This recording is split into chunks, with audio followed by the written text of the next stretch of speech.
choisi Jésus pour guider ma vie.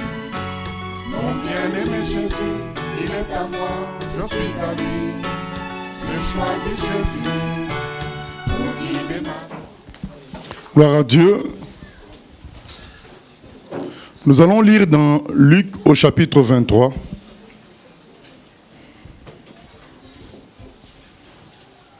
Luc chapitre 23.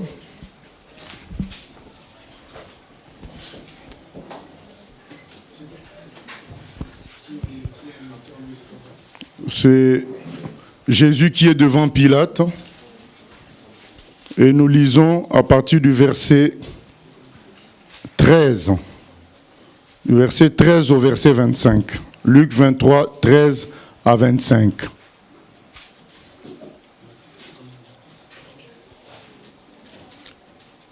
Pilate, ayant assemblé les principaux sacrificateurs, les magistrats et le peuple, leur dit : Vous m'avez amené cet homme comme excitant le peuple à la révolte. Et voici, je l'ai interrogé devant vous, et je ne l'ai trouvé coupable d'aucune des choses dont vous l'accusez. Ni Hérode non plus, car il nous l'a renvoyé. Et voici, cet homme n'a rien fait qui soit digne de mort. Je le relâcherai donc après l'avoir fait battre de verges. À chaque fête, il était obligé de leur relâcher un prisonnier. Ils s'écrièrent tous ensemble : Fais mourir celui-ci et relâche-nous Barabbas. Cet homme avait été mis en prison pour une sédition qui avait eu lieu dans la ville et pour un meurtre. Pilate leur parla de nouveau, dans l'intention de relâcher Jésus. Et ils crièrent : Crucifie-le ! Crucifie-le ! Pilate leur dit pour la troisième fois : Quel mal a-t-il fait ? Je n'ai rien trouvé en lui qui mérite la mort. Je le relâcherai donc après l'avoir fait battre de verges. Mais ils insistèrent à grands cris, demandant qu'il fût crucifié. Et leurs cris l'emportèrent. Pilate prononça que ce qu'il demandait serait fait.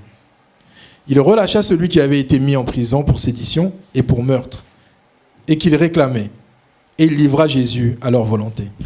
Voilà. Pilate dit que ce qu'il demandait serait fait. Il relâcha celui qui avait été mis en prison pour rébellion et pour meurtre, et qu'il réclamait, et il livra Jésus à leur volonté. À 3 reprises, c'est exprès. À 3 reprises, Pilate reconnaît que Jésus est innocent.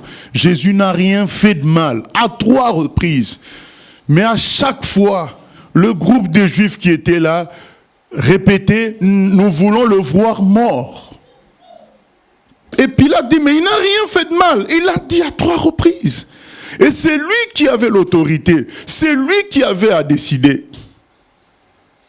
Mais comme sa position, son choix n'était pas ferme, il a cédé au choix des autres de crucifier Jésus-Christ. Nous voulons parler du fait de choisir. Choisir ou subir. Si tu ne choisis pas, tu subiras les choix des autres, que tu croiras être ton choix. Mais ce n'est pas ton choix, parce qu'on voit bien que ce n'est pas le vrai choix de Pilate, puisque au début, lui dit, je veux le relâcher parce qu'il est innocent.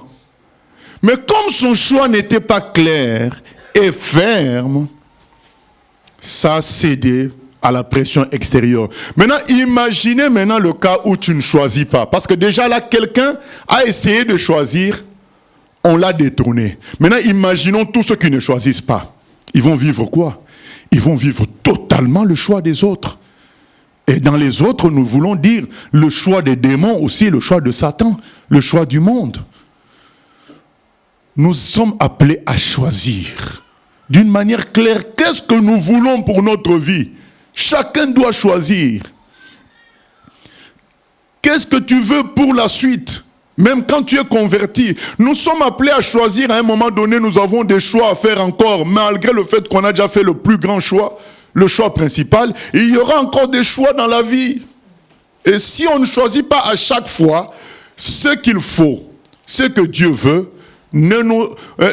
écoutez, vous choisirez en réalité, ce que les autres ont choisi. Parce que vous avez refusé de faire un choix ferme sur ce que vous voulez. Je nous appelle à faire un choix.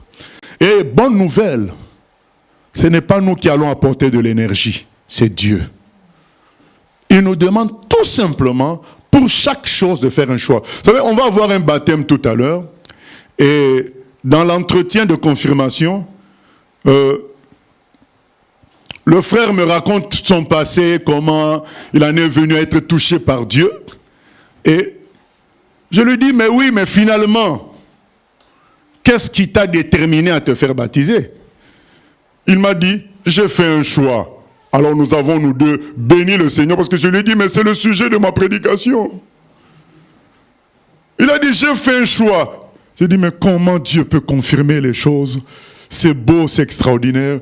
On a célébré le Seigneur ensemble. Nous devons choisir. Tous ceux qui ne choisissent pas, ils finissent par être emportés par les flots. C'est d'autres qui vont t'emporter par leur choix à eux. Pilate déjà a choisi quand même, mais faiblement. Mais il avait bien compris les choses. Mais son choix n'était pas ferme. Bien-aimés, choisissons. Qu'est-ce que nous voulons? Dieu nous dit par exemple dans Deutéronome 30, 19 à 20, Dieu nous parle encore là. Nous avons choisi. Sinon Satan choisira pour toi l'enfer. Sinon Satan t'entraînera. Nous ne pouvons pas rester là, à voir la mort atteindre tous les hommes. Vous avez vu Chirac mourir. Quand on voit des choses comme ça, Chirac qui meurt, on se dit, quand on voit ces images d'avant, comment il était jeune, fort, comme un taureau. On l'appelait même l'animal politique, tellement il arrivait à réduire ses ennemis à rien. Mais quand on voit comment cet homme déchoit et meurt, on se dit c'est ce qui nous attend. Nous qui chantons dans les maisons de retraite, nous voyons des gens qui étaient des professeurs, qui étaient des grands policiers, des généraux même dans les maisons de retraite, à qui maintenant on donne la soupe. Quand tu vois ça, tu dois réagir, dire non. Je veux choisir la vie, moi. Je veux choisir la résurrection. Je choisis Dieu. Oui, Deutéronome 30, 19 à 20. J'en prends aujourd'hui à témoin contre vous le ciel et la terre.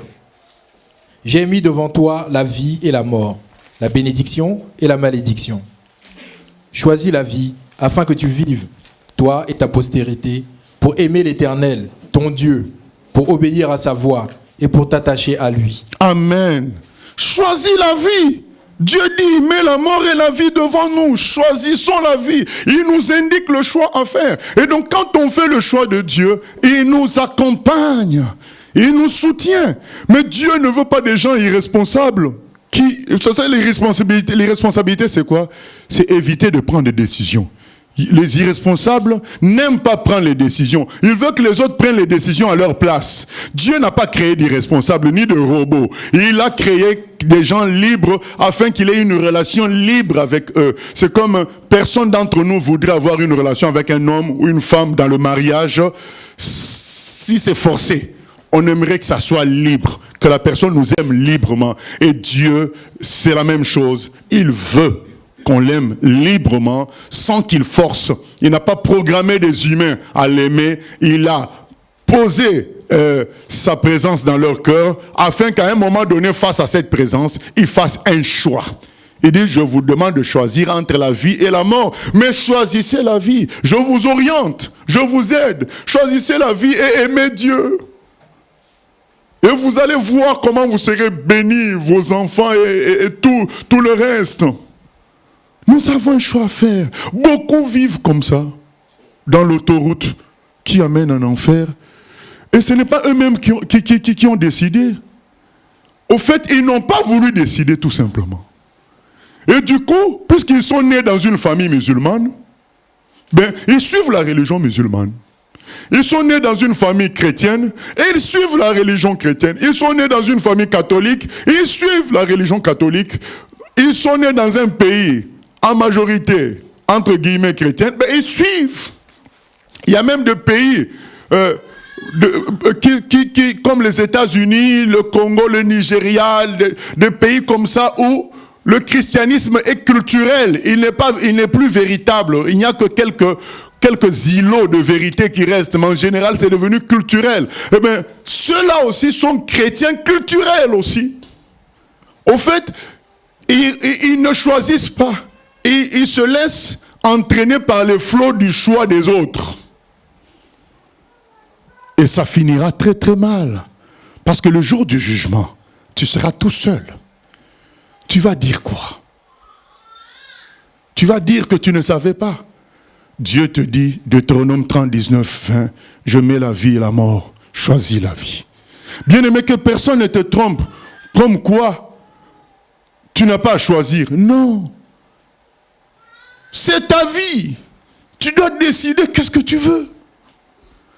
Même depuis la création, Dieu a mis un arbre. Mais bien aimé, si Dieu ne voulait pas qu'on choisisse, pourquoi il aurait mis un arbre en donnant une interdiction? Il ne faut pas manger de ce fruit-là. Afin qu'on choisisse d'obéir ou pas. Dès le départ, c'est comme ça. Ne nous laissons pas entraîner par notre culture, par le choix des membres de nos familles. Nous devons nous-mêmes avoir affaire à Dieu. Nous-mêmes chercher. Nous-mêmes parler à Dieu. Nous-mêmes lire la Bible. Et nous allons voir qu'est-ce que Dieu nous dit dans la Bible. Et nous ferons un choix. Et quand nous faisons un choix comme ça, la direction que nous prenons devient claire. Alors que lorsque nous ne faisons pas de choix, c'est flou. Aujourd'hui à gauche, demain à droite, on ne sait pas quelle ligne tenir. Le Seigneur nous amènera toujours à faire un choix. Toujours. Vous savez, dans Jean 6, 66, et avant le 66, c'est le verset déterminant, mais avant ce verset-là, Jésus dit qu'il faut le manger. Il faut le manger. Il a même dit qu'il faut manger sa chair. Mais il avait de nombreux disciples. Quand ils ont entendu ça, tous, ils ont fui. Ils ont dit non. Comment il peut nous parler de manger sa chair? C'est quoi ça encore? On s'en va. Les 12 apôtres sont restés. Et Jésus leur dit, vous aussi, pourquoi vous ne me quittez pas? C'est entre guillemets pour tous ceux qui cherchent le nombre. Jésus, lui, ne cherchait pas le nombre. Il cherchait à sauver vraiment les gens. Il ne cherchait pas à avoir le nombre pour le nombre. Il voulait que les gens soient bien positionnés. C'est pourquoi il a lâché une phrase compliquée pour que ceux qui ont vraiment fait le choix du fond de leur cœur restent. Ceux qui ont fait le choix superficiellement, comme Pilate, s'en aillent. Parce que Jésus veut des gens qui font un choix ferme de le suivre. Et il leur dit, mais pourquoi vous ne me quittez pas?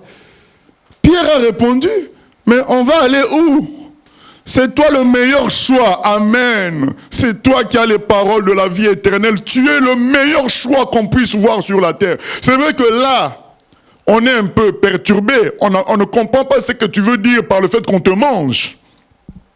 Et je peux vous rassurer, par la suite, Pierre et les autres n'ont pas eu à manger le corps de Jésus. Voilà, donc Jésus explique ça dans Jean 6, 63. Il a dit, mes paroles sont esprit et vie. Mais, quand on n'a pas fait le choix clair, qu'est-ce qui se passe? Une parole comme ça, puisque tu n'as pas fait un choix clair, ça t'amène à t'en aller. Mais quelqu'un qui a fait le choix clair. Et quand on fait le choix clair, bien aimé, on ne le fait pas à la légère.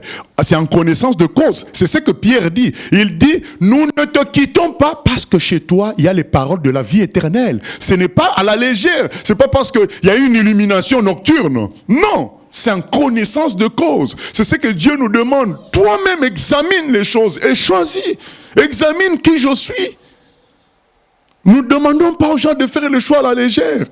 Luc au chapitre 4 et au chapitre 1er, il explique que à son ami Théophile qu'il a fait des recherches sur l'origine de Jésus, sur Jésus, et il a écrit ça pour que son ami Théophile affermisse son choix en Jésus, afin que tu comprennes que tu as bien choisi de rester avec Jésus. J'ai fait des recherches, voici l'histoire de Jésus. C'est ça l'évangile de Luc. Ça commence par cette introduction-là. Il dit à son ami Théophile, mon cher Théophile, j'ai fait des recherches sur Jésus, je suis parti demander aux témoins oculaires, les gens qui ont vécu avec lui. Alors j'ai rédigé son histoire et ses discours afin que tu sois convaincu de ce que tu fais déjà, que tu sers Jésus. Donc c'est en connaissance de cause. Nous ne demandons pas des gens de suivre parce que quelqu'un est beau ou quelqu'un est éloquent, mais non, parce qu'on a examiné, on a bien vu, comme Pierre, Jésus. En dehors de toi, personne n'a les paroles comme toi. Alors nous allons aller où? Voilà, bien-aimés. Nous allons partir où? C'est toi qui as les paroles de vie. Les paroles de la vie éternelle. Effectivement, Jésus, nous sommes troublés par ce que tu viens de dire. Comme les autres, nous sommes troublés. Mais nous avons déjà fait l'examen de toute situation. Nous savons que tu es le champion de la vérité, le champion de la sainteté, le champion de l'amour, le Fils de Dieu. Alors si nous te quittons, c'est pour aller chez qui?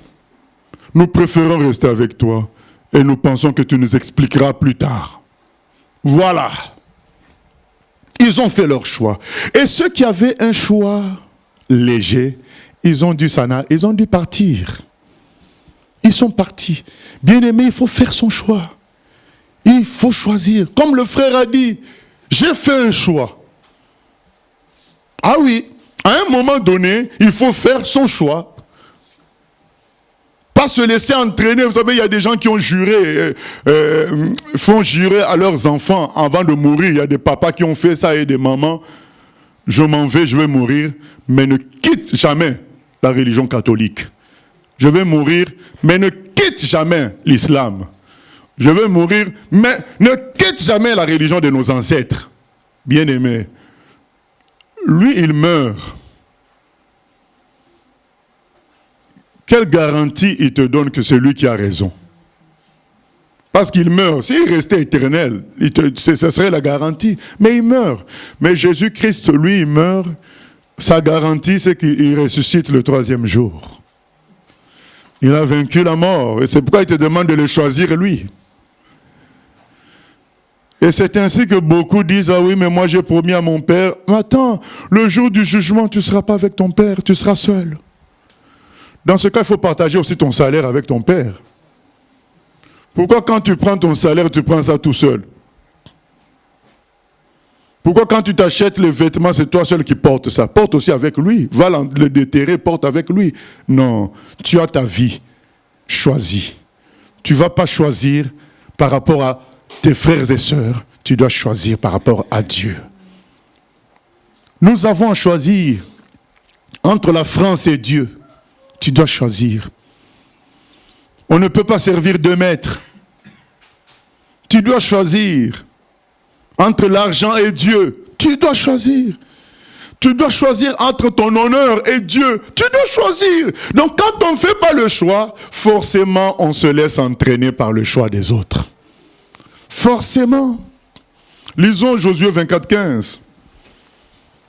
On doit choisir, bien-aimé. Et le diable va toujours chercher à nous engourdir pour qu'on ne fasse pas le choix. On te laisse dans un état semi-conscient sur les réalités à venir célestes et tu ne fais pas de choix. On te dit, mais regarde, tel chrétien est tombé, tel pasteur est tombé, tel ceci, tel cela. Donc on te déstabilise et tu ne fais pas de choix. Mais non, nous on te propose Jésus. On ne te propose pas une église, on ne te propose pas un pasteur, on te propose Jésus. Montre-nous où Jésus est tombé. Dans Jean 8, 46, il dit, personne ne peut me convaincre d'un seul péché. Montre-nous où Jésus est mort et resté mort. Non, Jésus est ressuscité, il est vivant à jamais, au siècle des siècles. Nous lisons Josué 24, 15. Et si vous ne trouvez pas bon de servir l'Éternel, choisissez aujourd'hui qui vous voulez servir. Ou les dieux que servaient vos pères au-delà du fleuve, ou les dieux des Amoréens dans les pays desquels vous habitez?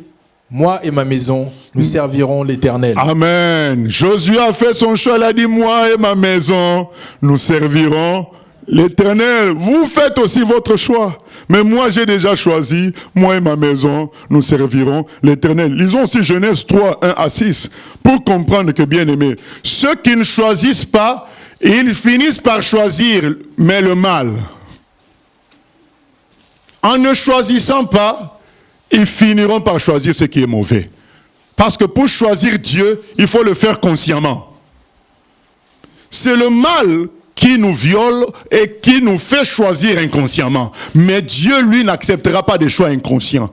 Il veut qu'on le choisisse consciemment. Et donc, quand on refuse cette conscience-là de choix, on finit inconsciemment ou consciemment par choisir le mal.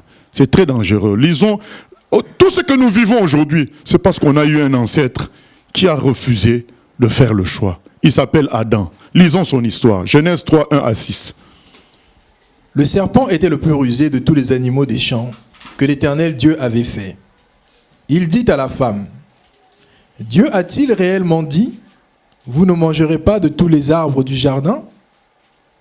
La femme répondit au serpent, « Nous mangeons du fruit des arbres du jardin, mais quant au fruit de l'arbre qui est au milieu du jardin, Dieu a dit, vous n'en mangerez point et vous n'y toucherez point, de peur que vous ne mouriez. » Alors le serpent dit à la femme, « Vous ne mourrez point, mais Dieu sait que le jour où vous en mangerez, vos yeux s'ouvriront et que vous serez comme des dieux, connaissant le bien et le mal. » La femme vit que l'arbre était bon à manger et agréable à la vue, et qu'il était précieux pour ouvrir l'intelligence.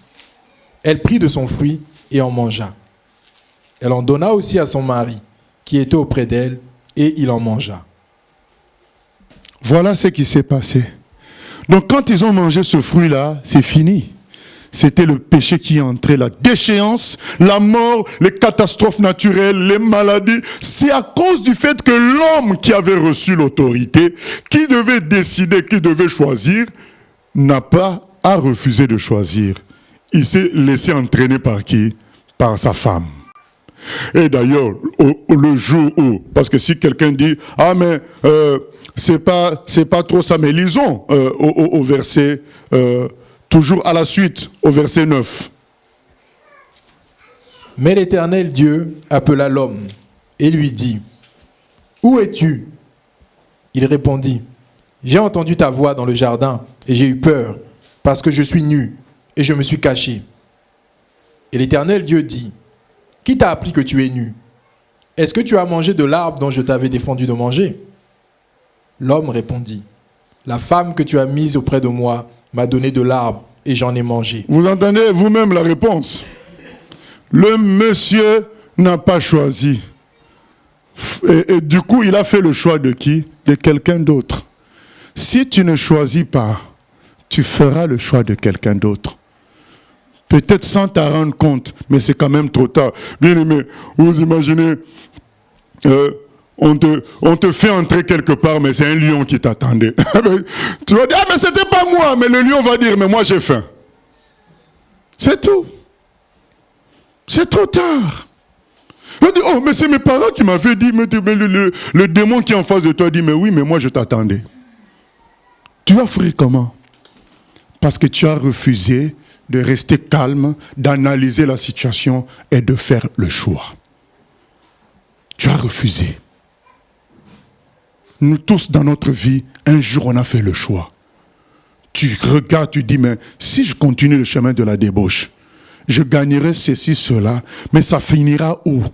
Donc tu regardes tout ce que le péché peut te donner, une fausse liberté, parce qu'on croyait que la religion c'était les interdits. Or, c'est pas ça. La foi en Dieu, c'est la nouvelle vie qu'on reçoit. C'est pas des interdits. C'est une nouvelle vie. C'est cette vie-là qui n'aime pas le péché et le mal. C'est un choix de vie, au fait. Donc, on préfère la vie du ciel plutôt que la vie terrestre qui entraîne à la mort, qui entraîne à des scandales, à des souffrances. On préfère la vie éternelle, la vie du ciel.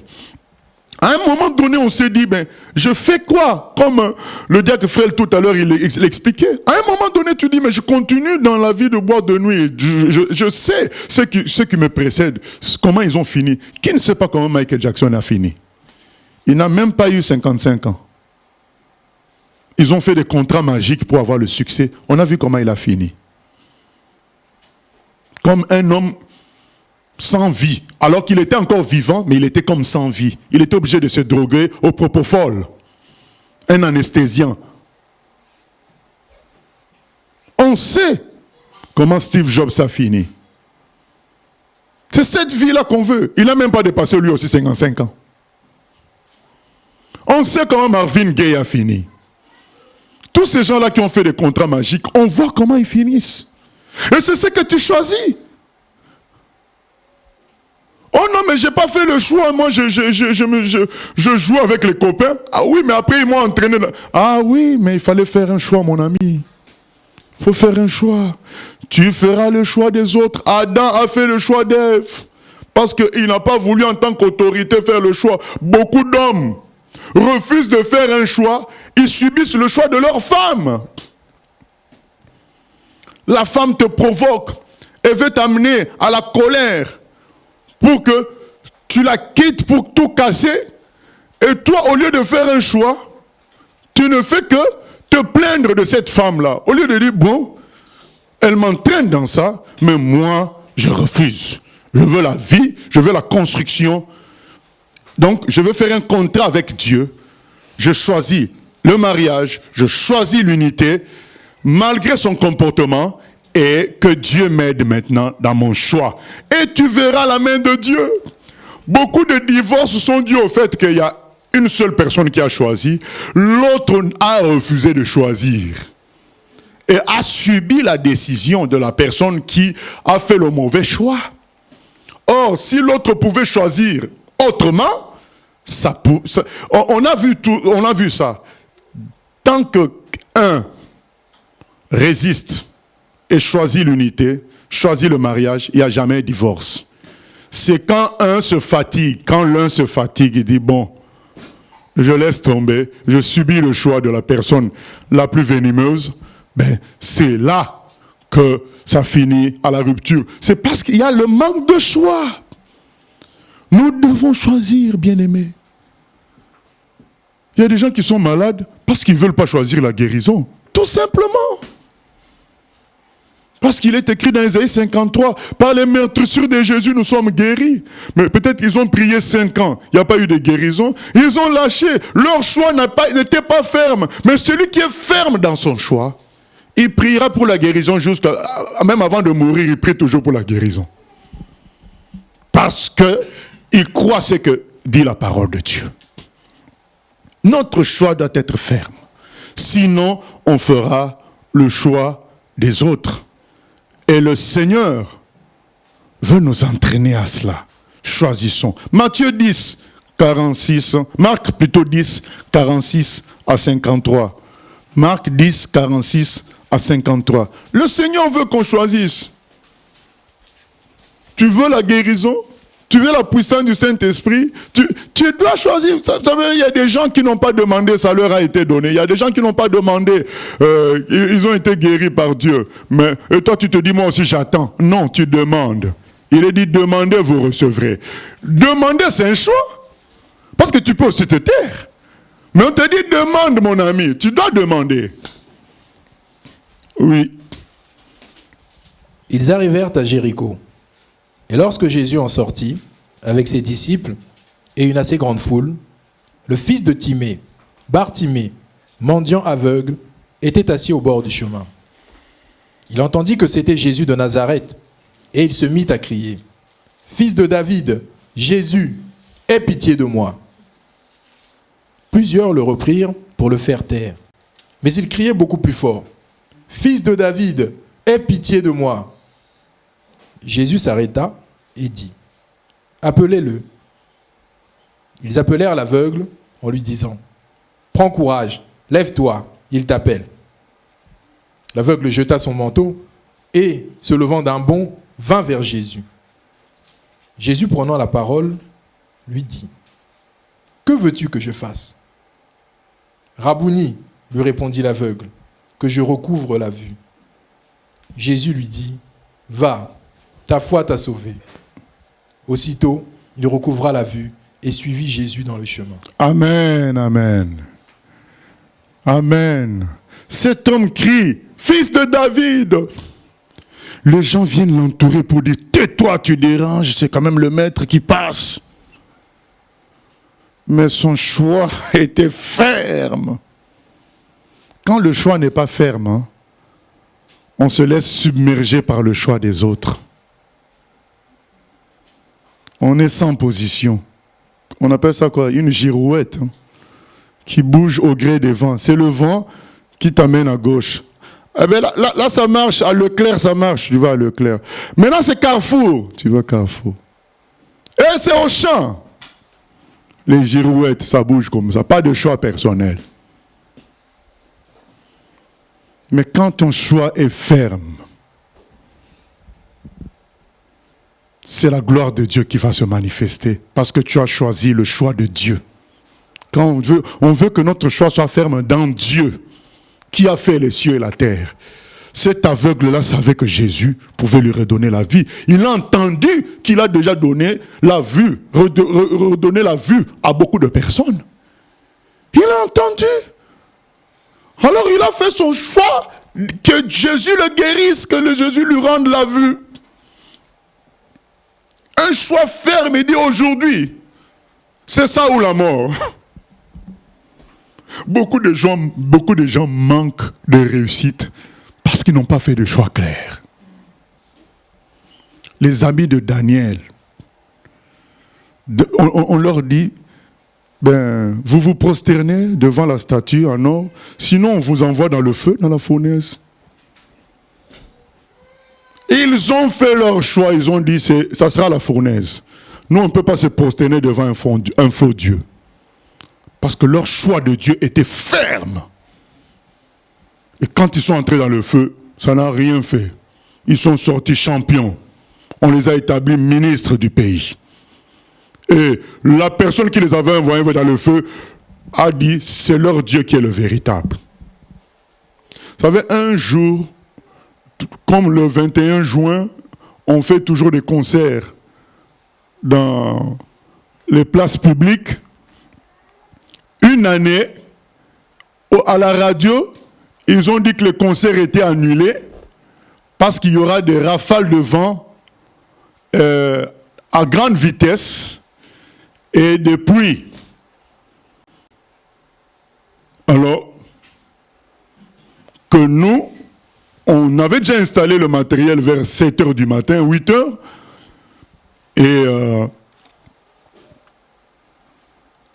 on nous signale ça, que c'est la mairie qui a ordonné qu'il n'y ait plus de concert.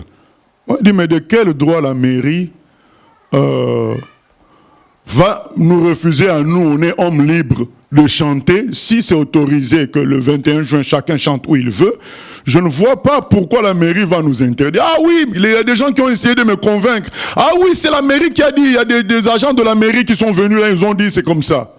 On a dit, je vais aller à la mairie leur dire que ce n'est pas comme ça. Parce que notre choix à nous, c'est de louer l'Éternel. On arrive là-bas, je dis, monsieur, de quel droit vous dites que nous, on ne chante pas? Ils me disent, mais non, écoutez, vous êtes libres, nous, on a annulé tous nos concerts organisés par la mairie, vous êtes libres de subir le vent et la pluie, faites comme vous voulez. Moi, j'ai dit, on ne subira pas ça au nom de Jésus-Christ. Parce que notre Dieu, c'est celui qui a fait les cieux et la terre. Il peut calmer aussi la pluie et le vent. Ah ben monsieur, allez-y. On est revenu. Ils sont revenus encore là, c'était vers 11h que j'étais parti là-bas. Ils sont revenus encore, des policiers sont venus vers 16h, dire aux gens encore qui étaient là, écoutez, il faut reprendre vos instruments parce qu'il va pleuvoir, il va y avoir des vents forts. Je suis revenu, j'ai dit, pas question, nous allons nous attendre à celui qui a fait les cieux et la terre. Bien aimé, ce jour-là, il y a eu peut-être seulement une seule goutte de pluie.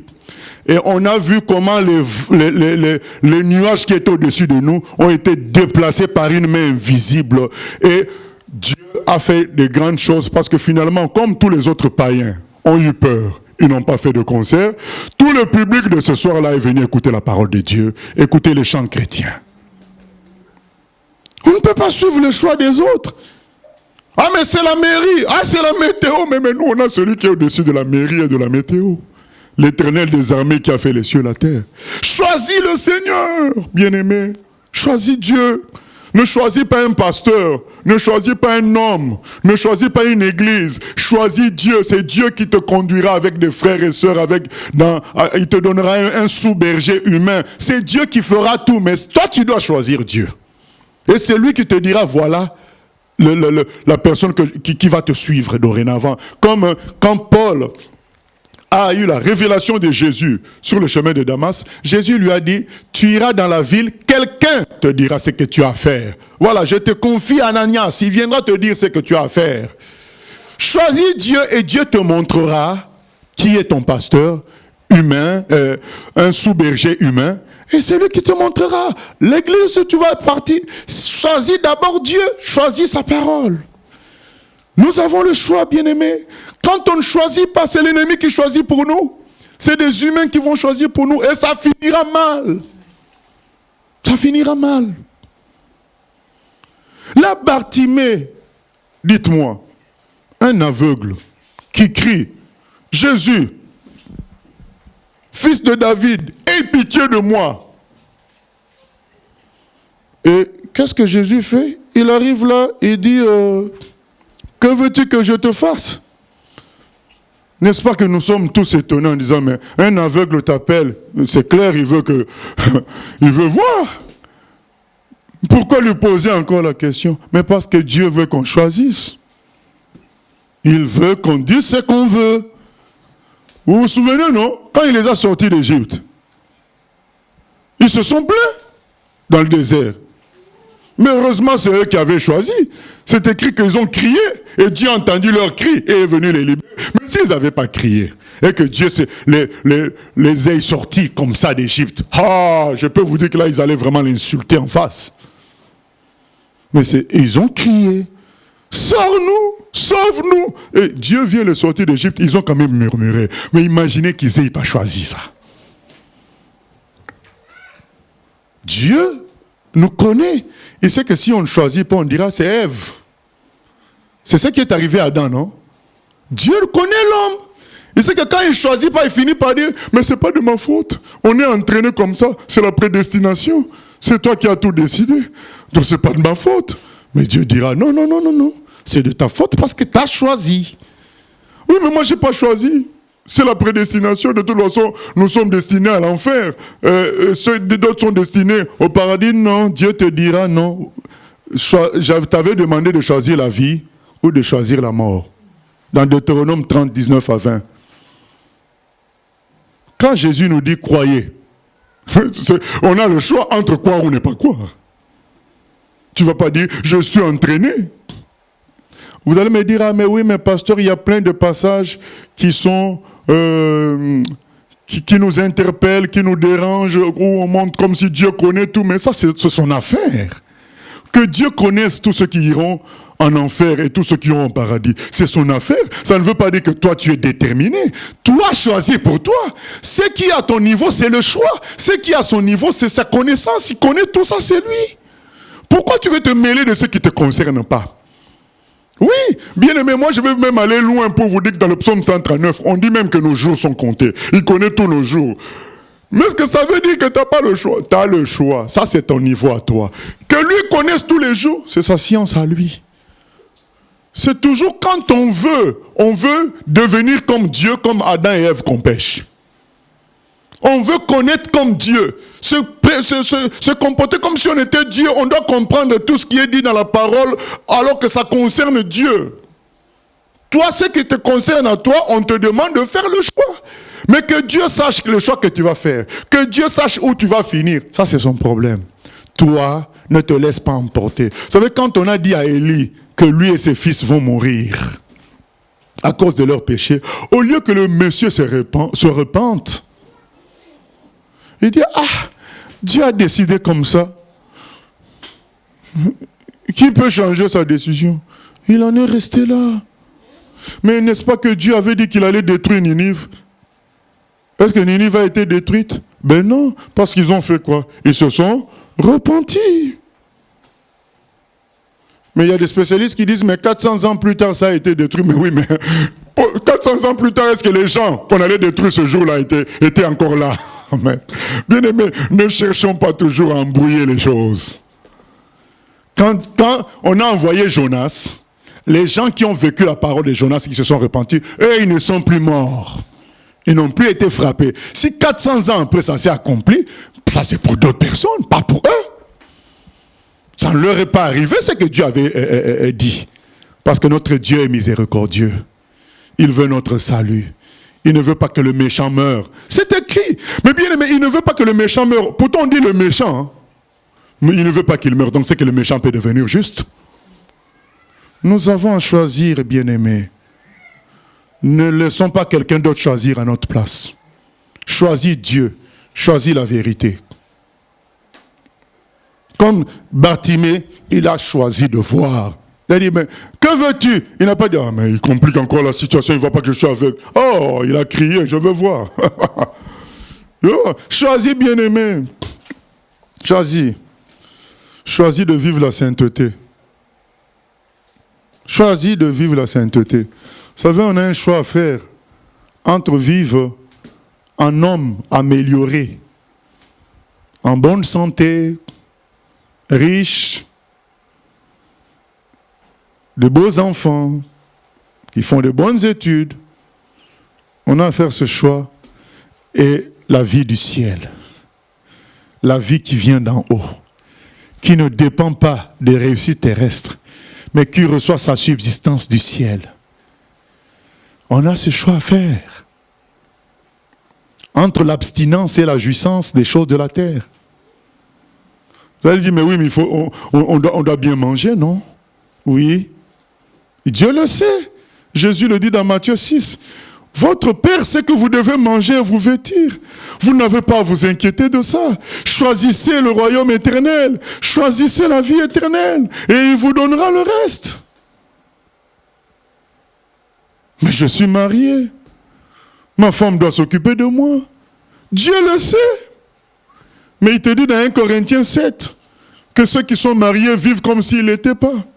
Parce que si tu choisis le mariage au-dessus de Dieu, tu finiras mal. Tu finiras par être manipulé par les choses de la terre. Or, si tu choisis la vie d'en haut, qui est au-dessus, tu choisis l'abstinence. Et c'est Dieu qui te donnera au bon moment pour manger ou pour le reste. Choisissons la vie céleste. Ça a son goût. C'est écrit dans la parole, goûtez et voyez combien l'Éternel est bon. La sainteté, c'est d'une puissance, gloire, joie extraordinaire. Ceux qui y ont goûté veulent rester dedans. Et après, quand on leur sert à manger, ils mangent, parce que leur corps en a besoin. Mais ils n'en font pas un problème, parce qu'ils mangent de la sainteté chaque jour.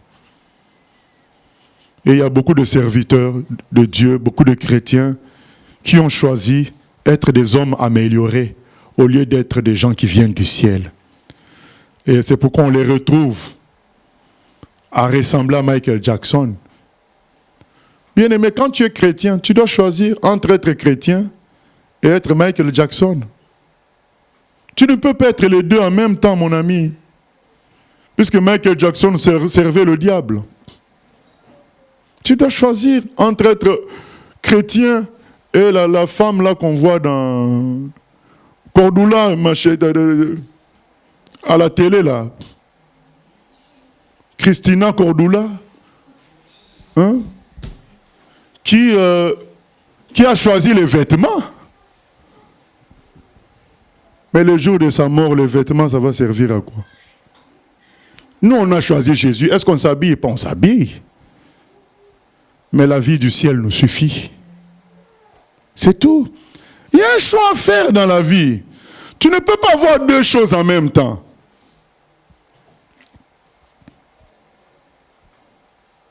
On doit choisir entre le mariage, l'unité et le divorce. Fais ton choix. Ne reste pas dans le flou, parce qu'en restant dans le flou, tu feras le choix de l'autre, de Satan. Positionne-toi. Ce n'est que quand tu es positionné que Dieu peut te rejoindre. Qu'est-ce qu'il dit dans Apocalypse 3? On va lire. Hein. Ce n'était pas prévu, excusez-moi les gens de la régie.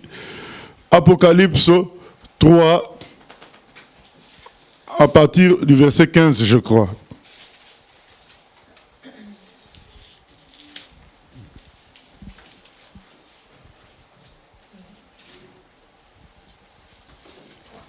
Je connais tes œuvres. Je sais que tu n'es ni froid ni bouillant. Puisses-tu être froid ou bouillant? Ainsi, parce que tu es tiède et que tu n'es ni froid ni bouillant, je te vomirai de ma bouche. Voilà. Voilà. Quand on est tiède, donc on ne fait pas de choix. On est là entre deux eaux. On ne choisit pas. Quand les chrétiens parlent fort, ils ont du succès, on est avec eux. Quand le monde parle fort, on glisse un peu là-bas. On ne choisit pas entre l'argent et Dieu. C'est en fonction. Ah non, ça ne marche pas. On finira mal. On est tiède, Dieu nous vomit. Dieu veut un choix clair. Il préfère même les gens qui ont choisi le contraire. Comme ça, il va s'employer à les ramener. Mais ceux qui ne choisissent pas, ils les vomissent. Ils les vomissent. Il vomit plutôt ceux qui ne choisissent pas.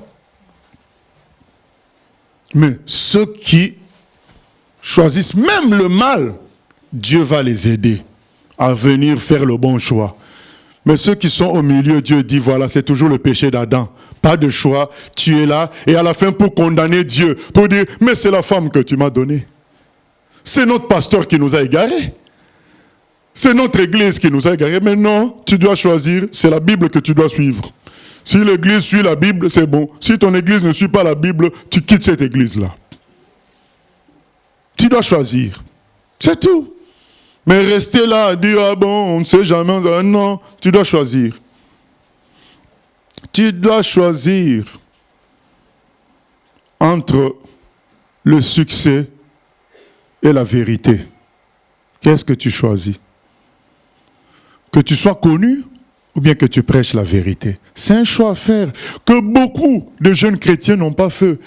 Ils n'ont pas fait ça et ils sont devenus pasteurs. Ne croyez pas que les choix, ça vient tard. Le choix, ça vient tôt. Tôt. Un jour qu'on faisait l'évangélisation, alors que j'avais pas les responsabilités que j'ai aujourd'hui, ça fait dans les 15 ans passés. Je crois que j'étais même pas établi pasteur, reconnu pasteur. Et pendant qu'on distribuait les tracts, on s'est retrouvé à court de photocopies de ce qu'on distribuait. Maintenant, quand je suis parti photocopier encore, je vois c'est écrit sur le livre que je photocopiais, interdit de photocopier. Oh, j'étais étonné moi-même. Je dis, mais comment des choses de Dieu, on empêche qu'on photocopie pour sauver les âmes? J'étais surpris. J'ai bien lu, c'est interdit de photocopier. J'étais démoralisé. J'ai dit, Seigneur, ce jour-là, j'ai dit, Seigneur, le jour où moi je ferai un livre, ou un CD, ou une œuvre quelconque, ça sera autorisé à photocopier. Il y a des choix à faire dans la vie. Et plus tard, en lisant la parole, j'ai vu, c'était écrit, vous avez reçu gratuitement, donné gratuitement. Du coup, on est encore parti plus loin. Tout sera gratuit. On ne vend rien du tout. C'est des livres, tout ce qu'on produit est gratuit. Parce que c'est écrit. Il y a un choix à faire. Ou c'est l'argent, ou c'est la logique humaine qui te dit, mais oui, mais tu as investi, tu es entré en studio. Mais oui, mais c'est qui t'a envoyé entrer en studio? Qui t'a envoyé écrire des livres? Mais que celui qui t'a envoyé te paye. Pourquoi tu veux que les autres payent? Eux, ils t'ont pas demandé d'entrer en studio. Quand tu vas chez le boulanger, est-ce qu'il te demande à toi le vendeur dans le pain, du pain, est-ce qu'il te demande à toi de le payer? Lui, il te vend le pain. Il prend le prix du pain. Tu ne le payes pas en plus son service parce qu'il sera payé par le patron. C'est ce que nous sommes. Nous donnons la nourriture de Dieu Et Dieu, c'est lui qui s'occupe de nous. On n'a pas à faire payer les gens. C'est des choix à faire. C'est des choix. Donc, nous sommes appelés à faire des choix. Qu'est-ce que nous voulons? Est-ce que nous voulons la destruction ou la construction? Vous savez, quand on amène l'enfant à Salomon, par les deux femmes, il y a Salomon dit, bon, comme vous disputez cet enfant, on va le couper en deux. Chacun va prendre la moitié. Il y a une femme qui dit, ah, c'est bon comme ça. Mais l'autre dit, mais c'est pas possible. C'est mon enfant. L'autre dit, mais c'est aussi mon enfant. Oui, mais je ne suis pas d'accord qu'on le coupe. Je préfère même qu'on te donne cet enfant. Mais la deuxième continue à dire, c'est pas grave, on le coupe en deux, chacun prend. Bien aimé, il faut faire un choix. Et Salomon a donné l'enfant à qui? À la maman qui voulait que l'enfant vive. Dieu veut la vie, il veut la construction. Dieu n'est pas dans la division et dans la destruction. Il faut choisir des choses dans la vie, bien aimé. Il faut choisir Dieu. Choisissons Dieu. Dieu est amour. Dieu est juste. Il est vérité. On ne peut pas faire des compromis pour plaire à certaines personnes. On doit dire la vérité. Choisissons Dieu. Et bien aimé, quand notre choix est clair, ça permet qu'on s'investisse totalement. Quand le choix n'est pas clair, on ne s'investit pas totalement. Et on peut même s'investir au prix de donner notre vie, quoi. Parce que notre choix est clair. Les gens qui vont en guerre, il y en a même qui le souhaitaient eux-mêmes. J'ai vu les films de la Deuxième Guerre mondiale, il y a des gens qui voulaient, quand on les faisait attendre, ils disaient, mais quand est-ce qu'on ira? Tu te dis, mais comment des gens choisissent d'aller se battre? Oui, ils ont fait ce choix-là, ils sont prêts à en mourir. Un choix d'être fait totalement. Mais quand il n'est pas clair le choix, tu ne peux pas t'investir totalement. Alors bien aimé, j'invite tous ceux qui font le choix de Dieu, de tous les principes de Dieu, l'amour, la vérité, la droiture, la gratuité, la sainteté, la ressemblance à Jésus.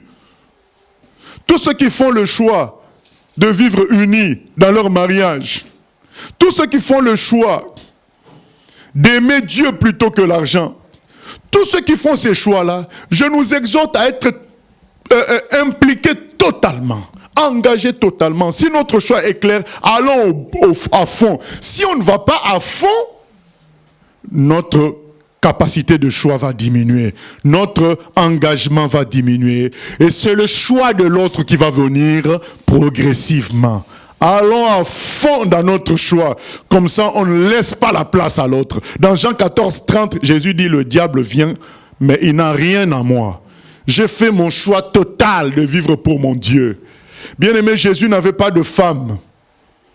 Donc on peut vivre sans femme. Paul non plus n'en avait pas. On peut vivre dans l'abstinence. C'est des choix à faire. Mais quand on ne fait pas de choix, on est entraîné. Et quand on fait un choix clair, au contraire, et surtout qu'on choisit Dieu, on doit se mettre à fond. Mais je vous le dis, malgré le fait qu'on se mette à fond, les débuts peuvent être difficiles. Le milieu aussi peut être difficile. Mais la fin est toujours glorieuse. Toujours glorieuse. Zacharie 4, 6 à 10 pour clôturer. Vous savez, quand vous vous approchez, une maison est en construction. Qu'est-ce qu'il y a au début? La fondation. Et quand vous êtes à distance, vous regardez la fondation au loin, vous avez l'impression que c'est des ruines. Mais ce n'est pas des ruines, c'est la fondation. À distance, ça peut donner l'impression que ton début, ton choix est trop dur, c'est des ruines, c'est faux, c'est le commencement, c'est la fondation. Et maintenant quand on est engagé, vous savez, finalement, 6 mois après quand les gens viennent, ils trouvent un immeuble. Mais si en regardant la fondation, tu étais découragé en disant, oh, quand est-ce que je verrai les prises dans les murs? Quand est-ce que je verrai les belles lampes au plafond? C'est trop loin. Quand vous voyez la fondation, vous savez, il y a quelque chose qui vient d'être construit à côté de chez moi, à côté de l'école de mon fils. Mais quand il n'y avait que le terrain, je me disais, il est trop petit ce terrain. Mais quand je vois la construction d'aujourd'hui, je dis, mais c'est incroyable. C'est devenu un grand immeuble. Imaginez que l'architecte réfléchisse comme moi en disant, c'est trop petit le terrain, on ne peut rien faire là-dessus. Il n'y aurait pas ces grands immeubles qu'on voit. C'est quelqu'un qui a cru qu'avec les calculs, on pouvait. Alors ils se sont lancés. Aujourd'hui, quand tu passes, tu dis, mais c'est un grand immeuble. Les choix, on va lire Zacharie 4, 6 à 10. Parce que c'est Dieu qui va nous soutenir. Du moment qu'on est engagé totalement, Dieu va nous soutenir. Même si les débuts sont difficiles, nous verrons la gloire de Dieu. Alors il reprit et me dit, c'est ici la parole que l'Éternel adresse à Zorobabel. Pardon, le contexte, c'est la reconstruction du temple. Le temple a été détruit. Maintenant, Zorobabel a été chargé de reconstruire le temple par Dieu. Et il y avait beaucoup de combats. J'exhorte les gens à lire le livre d'Esdras. Vous allez voir les combats que Zorobabel a eu pour reconstruire le temple. C'était, à un moment même, les travaux s'étaient arrêtés. Mais écoutons la parole de Dieu, parce que quand on marche avec le Seigneur, c'est la parole de Dieu qui nous fait fonctionner. Ce n'est pas ce que nous voyons. Les travaux étaient même arrêtés, mais Dieu a envoyé le prophète Zacharie, fils d'Ido, pour consoler Zorobabel et lui donner l'énergie d'aller de l'avant. Lisons ce que Dieu lui donne comme encouragement. Alors il reprit et me dit, c'est ici la parole que l'Éternel adresse à Zorobabel. Ce n'est ni par la puissance, ni par la force, mais c'est par mon esprit, dit l'Éternel des armées. Qui es-tu, grande montagne, devant Zorobabel? Tu seras aplani. Il posera la pierre principale au milieu des acclamations. Grâce, grâce pour elle. Amen. Qui es-tu, grande montagne? Nous n'avons pas peur. Du moment que Jésus est avec nous, on ira jusqu'au bout. Oui, nous continuons. La parole de l'Éternel me fut adressée en ces mots. Les mains de Zorobabel ont fondé cette maison, et ses mains l'achèveront. Amen. Et tu sauras que l'Éternel des armées m'a envoyé vers vous. Car ceux qui méprisaient le jour des faibles commencements se réjouiront en voyant le niveau dans la main de Zorobabel. Amen. Ceux qui étaient inquiets le jour des faibles commencements, pendant les milieux difficiles, ils se réjouiront de voir l'immeuble fini. Ils diront, ah, heureusement qu'on a tenu. Heureusement qu'on n'a pas lâché. Voilà. Ça ne sera pas difficile, ça ne sera pas facile toujours, mais du moment qu'on a fait notre choix clair, Dieu nous soutient. Quand le choix n'est pas clair, Dieu ne nous soutient pas. Voilà, gloire à Dieu. C'est pourquoi j'appelle notre frère qui a fait son choix clair de venir nous dire pourquoi il se baptise. Notre frère Miguel qui va passer nous dire pourquoi... Voilà, tu peux regarder la caméra et nous dire pourquoi... Voilà. Bonjour, je m'appelle Miguel, j'ai 20 ans, je vais faire court. Donc pour raconter mon histoire, je suis né dans une famille qui est athée, enfin catholique, mais qui ne croit pas vraiment en Jésus. Donc ils m'ont fait le baptême catholique. Et donc depuis toute mon enfance, on me parlait de Jésus, mais ça rentrait dans mon oreille et puis ça sortait de l'autre. Et le fait que j'ai fait le baptême catholique, je disais que je croyais en Jésus, mais en fait, je n'y croyais pas du tout. Et c'est quand j'étais au lycée, il y a 3-4 ans, j'ai fait un cauchemar, j'ai eu peur. Et suite à ça, j'ai prié Jésus. Et j'ai commencé à lire Jean. Et quand j'ai lu Jean, ça m'a touché. J'étais inspiré. Et c'est là que j'ai commencé à connaître Jésus. Et ensuite, mon ami ici présent m'a fait venir dans cette église. Et du coup, je suis dans cette église depuis maintenant 2 ans. Et j'hésitais encore à faire mon choix, à me faire baptiser. Et récemment, maintenant, j'ai fait mon choix. Amen, amen.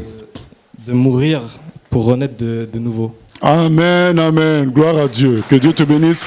Donc, on te laisse te préparer. Voilà. Bien-aimés, faisons notre choix aujourd'hui de servir Dieu dans toute la vérité à 100%. Nous allons chanter « J'ai choisi Jésus pour guider ma vie ». Alléluia. J'ai choisi Jésus pour guider ma vie.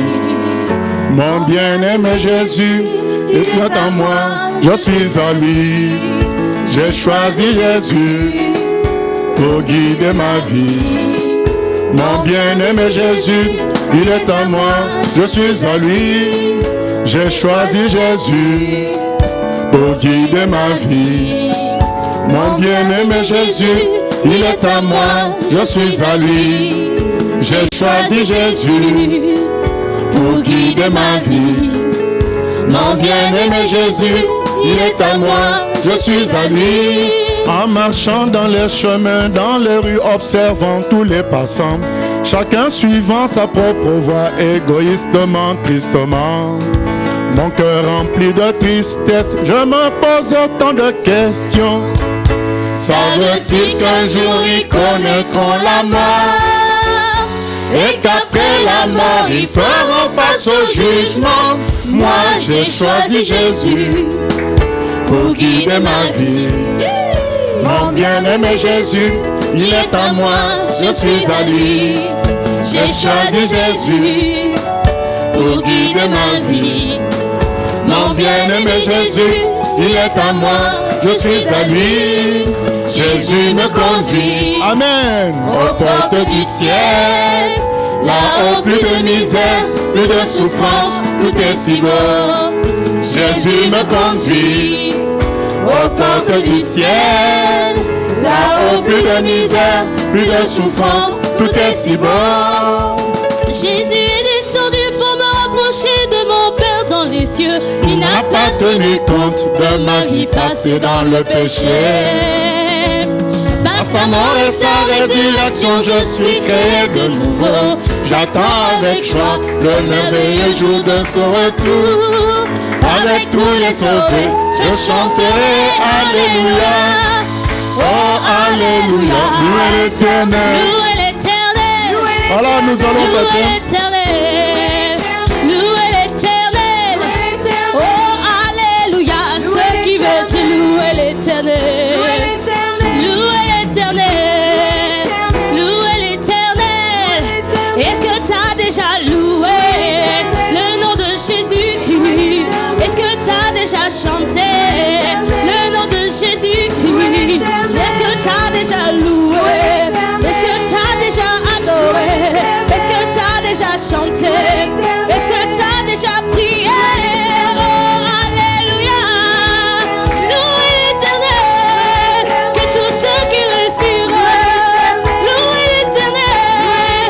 Que toute la création louez l'Éternel. Oh Alléluia. Ceux qui veulent louer l'Éternel. Alléluia. Ceux qui veulent louer l'Éternel. Louez l'Éternel. Louez l'Éternel.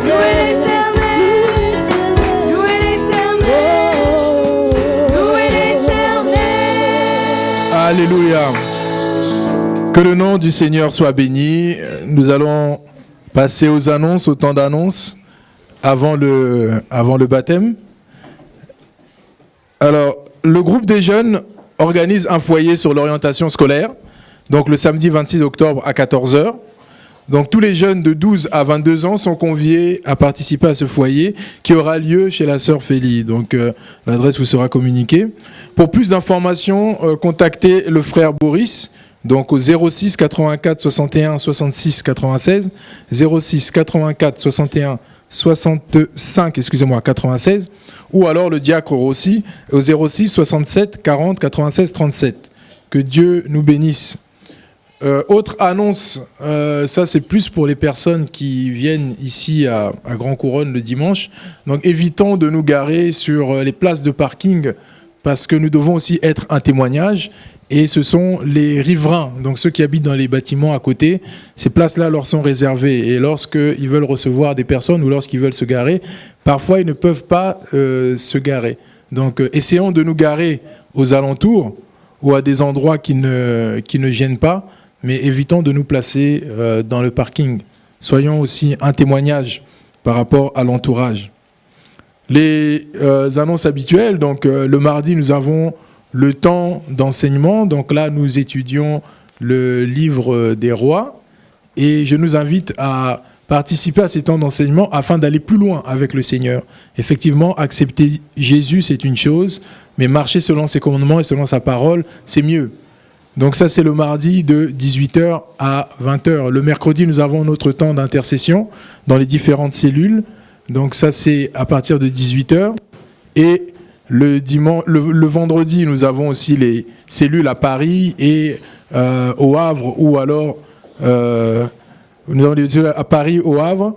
Donc ça, c'est le jeudi ou le vendredi. Et le dimanche, nous avons notre culte d'adoration. Nous allons passer au temps de baptême. Donc nous allons aller de l'autre côté afin de passer au temps de baptême.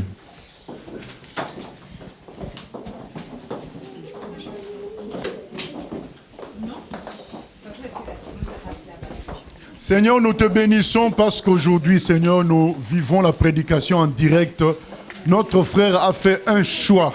Et Seigneur, aujourd'hui, que son exemple serve à tous ceux qui n'ont pas encore fait de choix dans leur vie. Le choix de la vérité, le choix de Jésus, le choix de ta parole, de la Bible, de la ressemblance à toi. Seigneur, qui suivent son exemple. Merci, Seigneur, pour ta fidélité.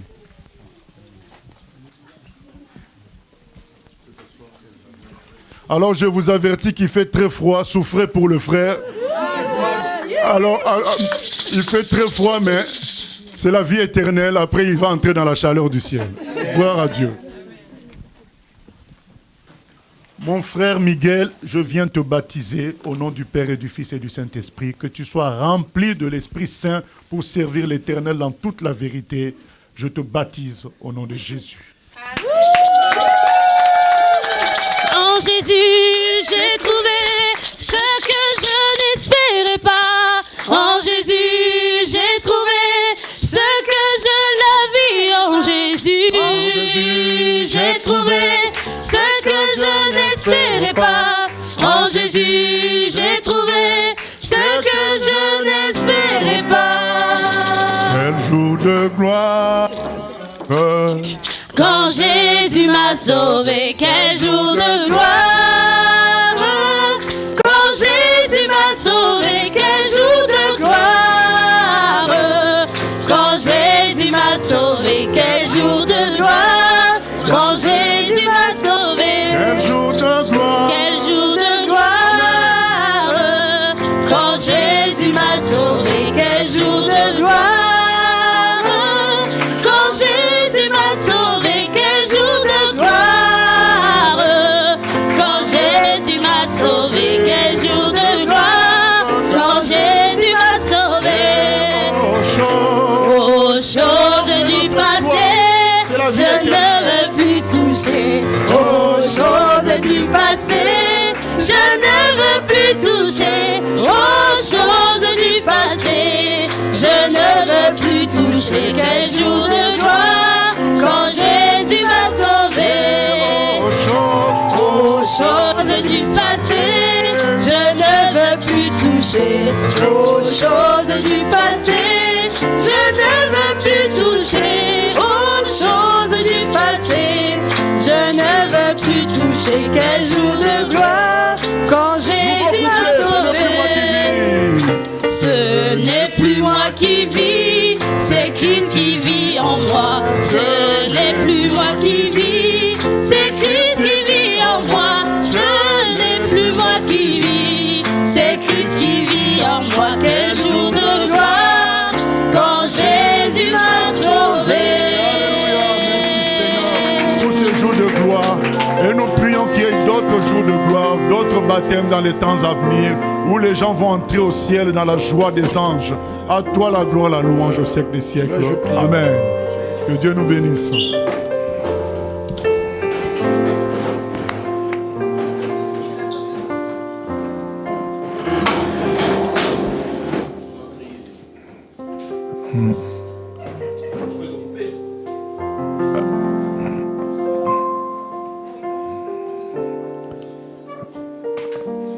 Alléluia.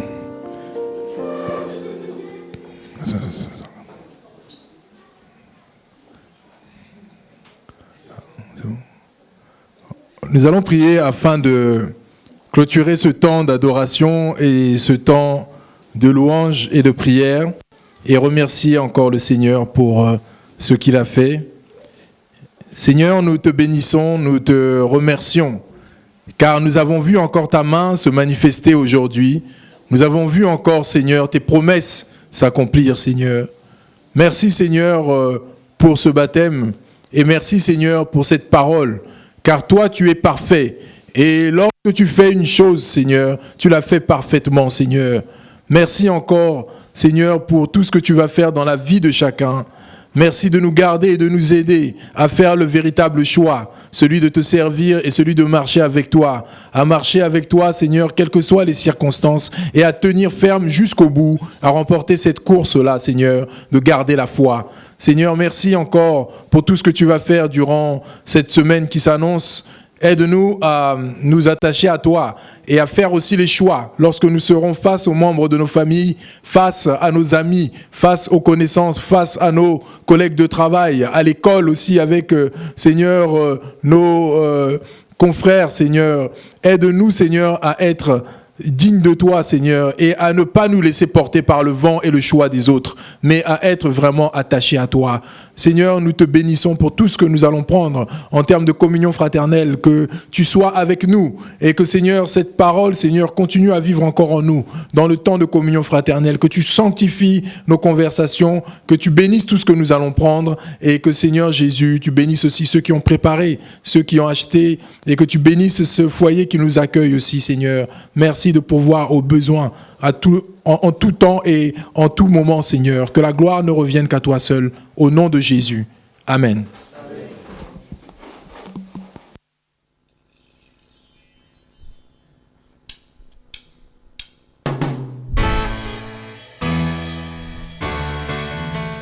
J'ai choisi Jésus pour guider ma vie. Mon bien-aimé Jésus, il est à moi, je suis à lui. J'ai choisi Jésus pour guider ma vie. Mon bien-aimé Jésus, il est à moi, je suis à lui. J'ai choisi Jésus pour guider ma vie. Mon bien-aimé Jésus, il est à moi, je suis à lui. J'ai choisi Jésus.